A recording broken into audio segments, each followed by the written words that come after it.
Thank goodness you are unharmed. Unharmed?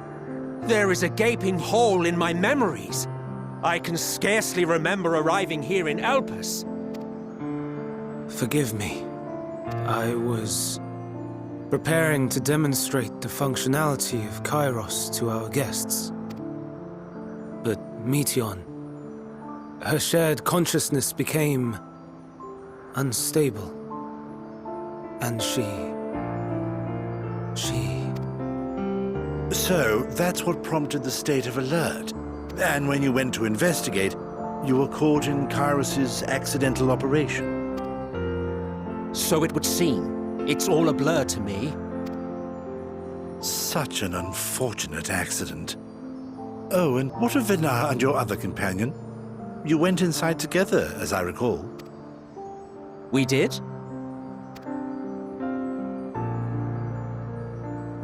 If Vinar was with us, I have no recollection of it. But that there is her familiar, is it not? The fellow seems happy enough, so I think it's safe to assume his mistress as well.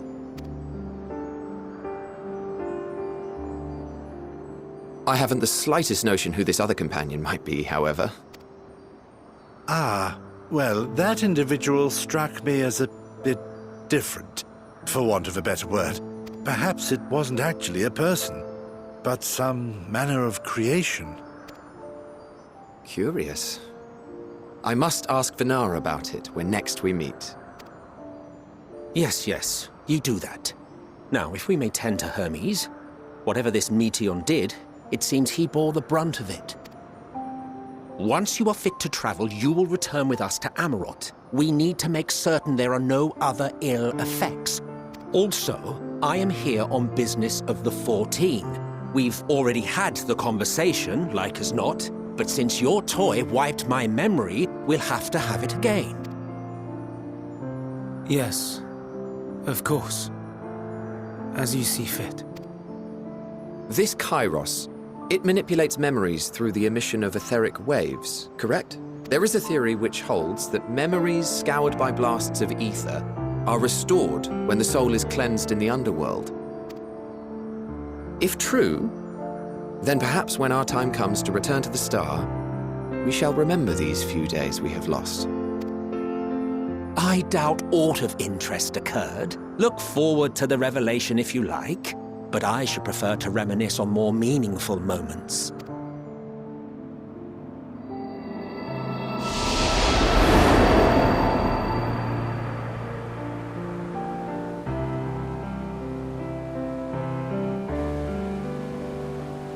Let us rest, if only for a while. After all, you and I... oh, we still have a long, long way to go.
So, it is within.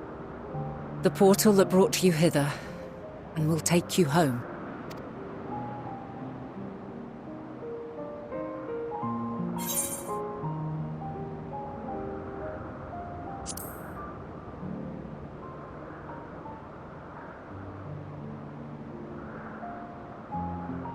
May you and yours emerge triumphant.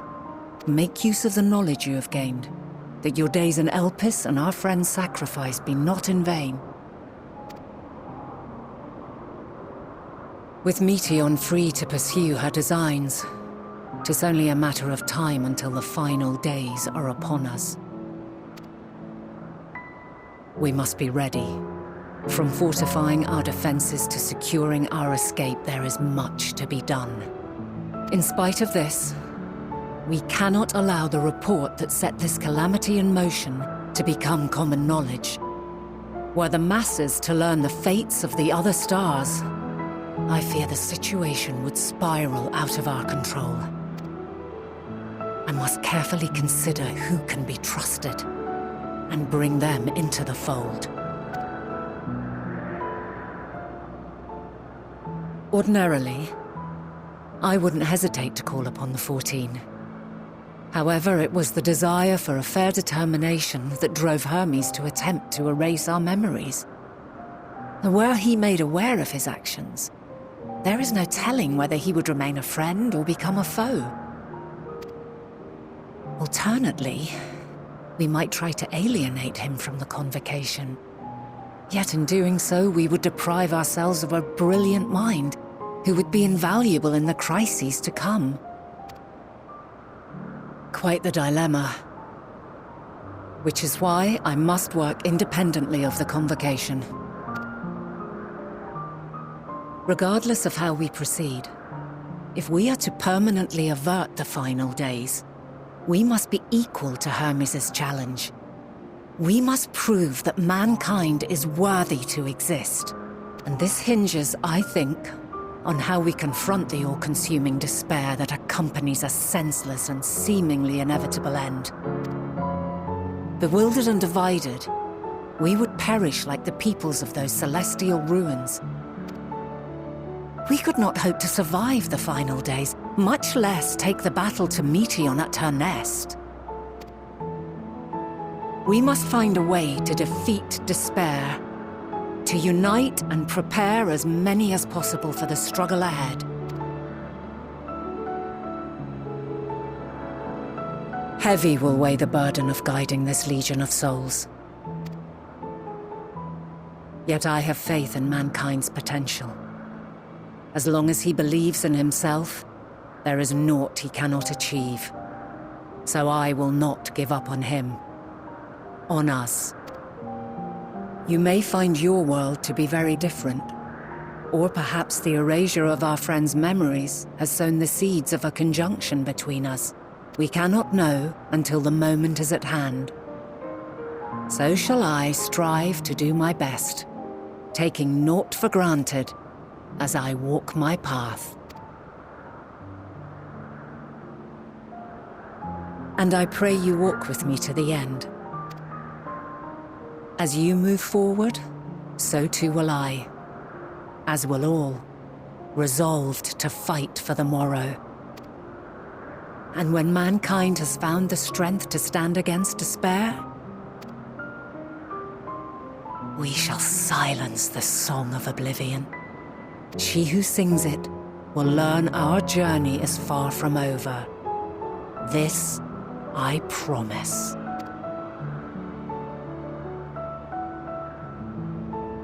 Fare you well, my light of the future, till we meet again.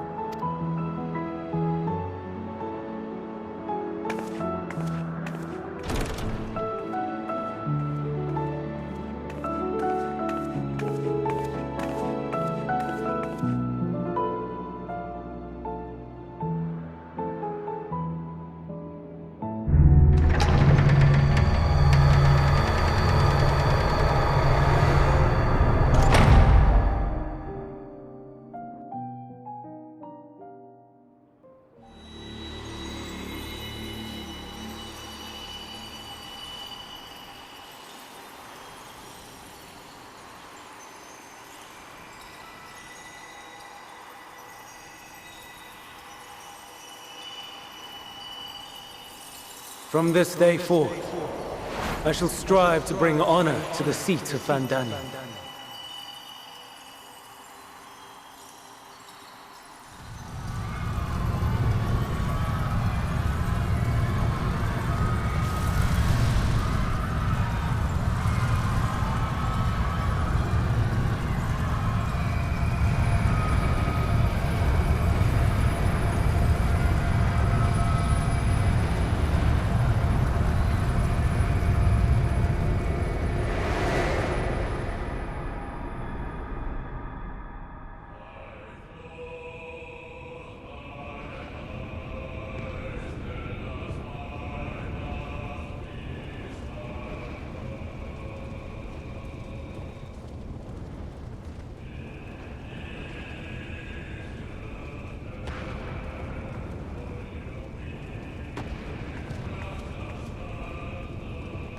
Even now, I remember standing there, locked in a moment where the sky is aflame.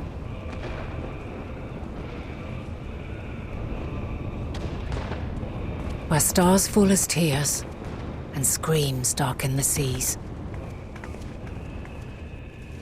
Where resignation rots the trees.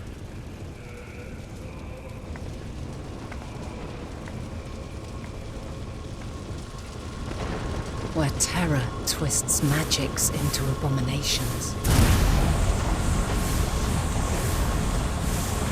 Such is the lament of they who have gone before. The song of they who tried and failed to create a better world. The song of the end.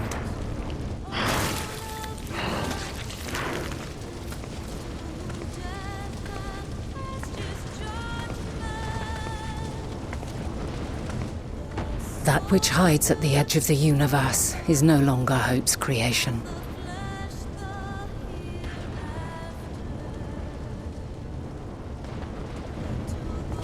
It is hopelessness incarnate.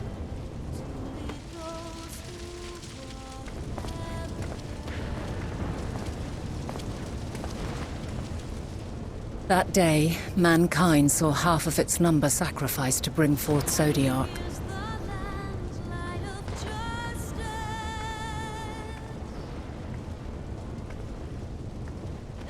And covering the star in a shroud of ether, we forestalled the final days.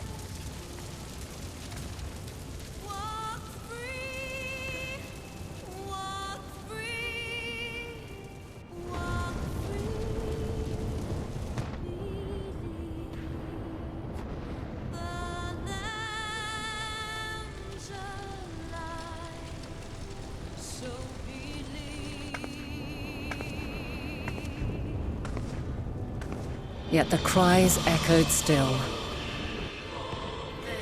We wept for innocence lost, wailed for death inevitable.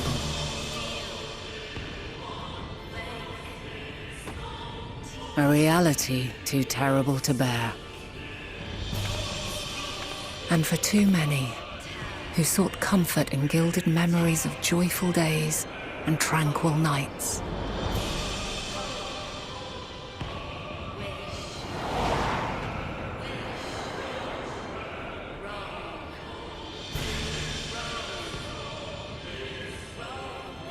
This is all wrong! Why must we suffer so? It needn't be like this. No. There must be a way to restore things to the way they were. To reclaim the perfect paradise we once had. No, my friends. Suffering exists, and we cannot pretend otherwise. No civilization, however great, could eliminate it. If we would live, we must accept it as our constant companion. Let us not seek to forget this tragedy. Let us carry it in our hearts, that we may grow stronger and know true happiness. We can't accept it. We won't accept it. It will be ours again. A world free of sorrow. No, it will not. For there has ever been sorrow. Mankind was but spared its biting sting for a time. So please, open your eyes. To try and reclaim those lives we lost by sacrificing yet more isn't wisdom. It is weakness. No paradise is without its shadows. If we cannot accept this truth and learn from our pain, then our plight shall be repeated.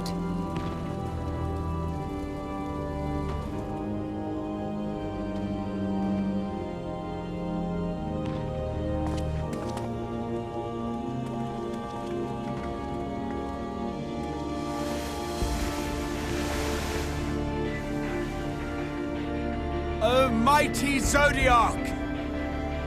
God, born of our boundless faith, we bid you, hear our prayer. Accept this offering of lives, and deliver unto us the lives we once had. Deliver unto us the days of old, the days when the star was a font of love, and we knew naught but bliss.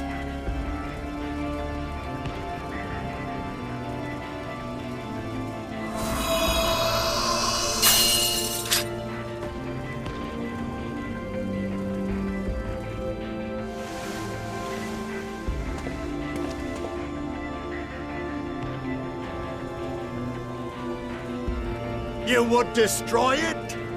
Our beautiful world?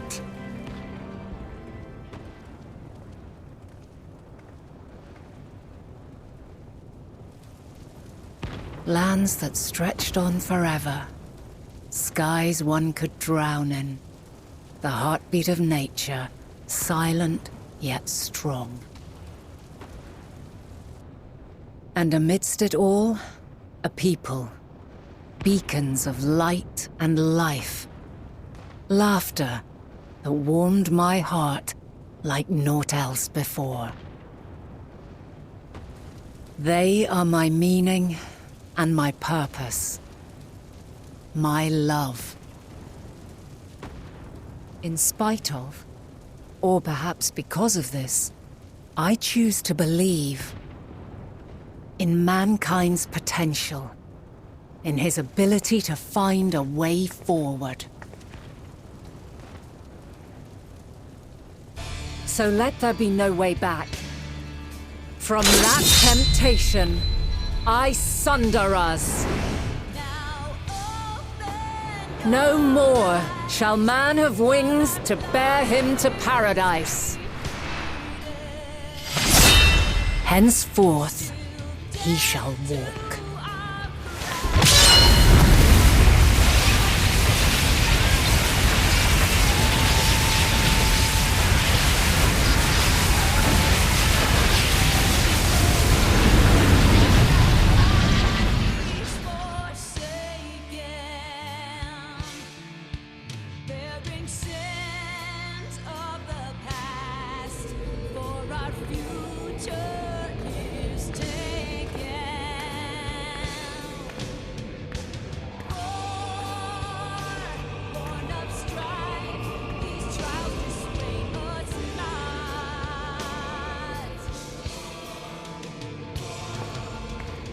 all is excruciating pain.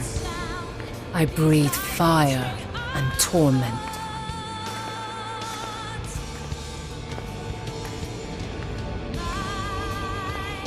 I birth a world of suffering to mire and plague.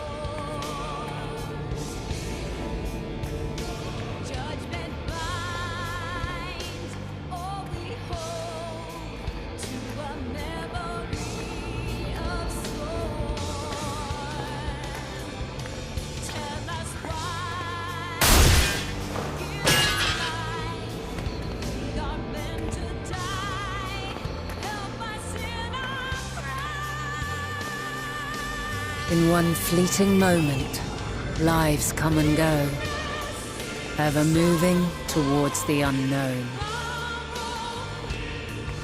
And in that fleeting moment, they cry for the answer to the question. Why, given life, are they meant to suffer, to die?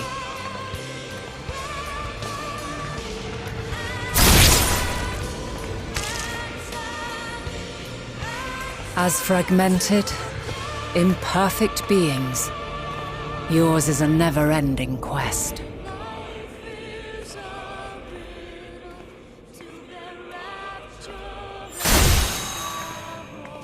A quest to find your purpose, knowing your end is assured.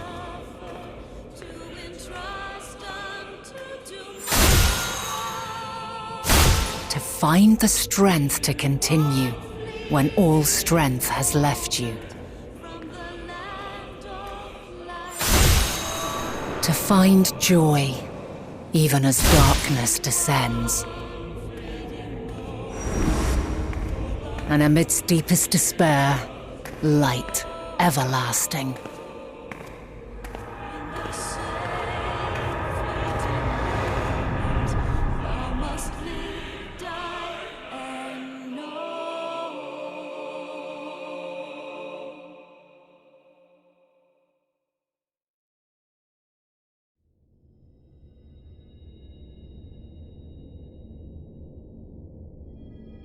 A conjunction has begun to form, an intertwining of your time and mine.